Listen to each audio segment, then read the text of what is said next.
2016, I started a fellowship program called Girls Making Change, which is a fellowship for high school girls of color in my then house district. And Lydia was in our first cohort, and so she's going to talk a little bit about that experience and the community action project that they did.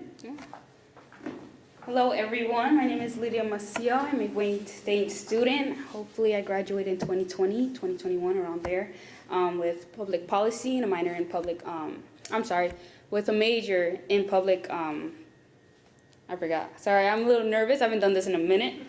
My major is political science and a minor in public policy with Latino studies. I actually got involved with Girls Making Change in 2016 because my teacher actually encouraged me to go into the program. And I didn't really understand what was it about until she started talking to me and she started saying, this is something you should do, because I just love to help my community and just be as educated as I can be.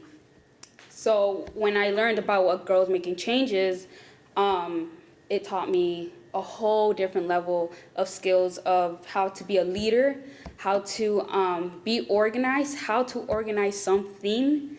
And it has helped me throughout, from getting out of high school to college, because I've done a lot of other things because of the skills that I've learned in Girls Making Change. And I am so grateful for the opportunity of me having to have been part of that organization. And with many other girls as well, you know, that we had the opportunity to do this project not only in my high school, but also in many other high schools, like Cristo Rey, which is in Southwest, Martin Luther King, CCA, Cesar Chavez. I tried to do out of Detroit, but it was a little bit more difficult.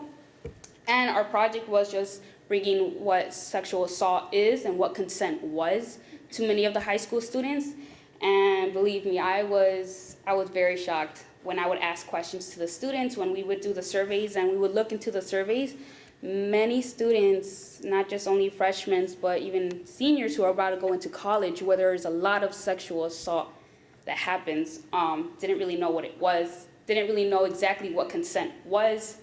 When I would ask questions, I remember one of the kids said, well, if they come from behind me and they just start, you know, dancing all of this and dancing a little bit too close and things like that, I'm just going to leave them because I don't want to prevent them to be angry, or I don't want to hurt their feelings or things like that.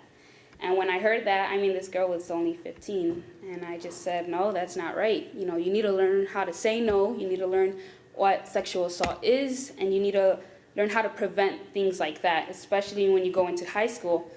And when we did the presentations in my high school, a lot of kids came up to me and were grateful.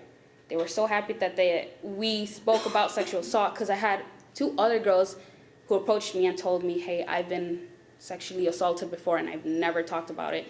One of the girls was having a whole panic attack because the schools don't really talk about this. They don't really, I mean, they have the counselors and everything, but they don't really talk about it within the classes. And a lot of the time, they need, you know, parental,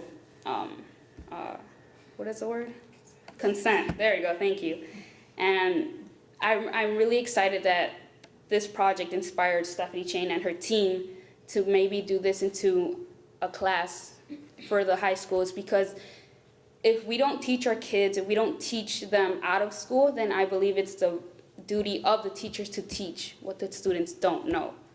And I still, even to this day, go to my high school and I do the presentations with the freshmen, and I'm there at least twice a week, and I would talk to them what sexual assault is. Same project, same presentation, and I still educate myself even more and more deeper into it, so I can know what it really is and how to be able to approach the students who approach me, and take them where I can get them help.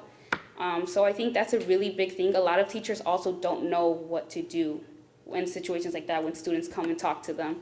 So it's not only the students getting educated, but also the teachers and the staff that are getting educated, and the parents. You know, a lot of these kids don't know where to go to, who to talk to, and when they hear that there are people out there trying to help, they're more encouraged to talk about their story. So I think this is like something very big to be talked about, not only in town hall meetings, but within the schools, and out of schools and in churches as well. I go into my church and I talk to a lot of the kids there because majority of the time they can't talk to their parents. So therefore more comfortable talking to somebody who understands, who is educated, to let them know where they can get help. So I'm so grateful that Stephanie is working so hard and her team is working so hard to make this into something more than just going into schools, but making it into a bill, and hopefully helping a lot of other sexual assault victims.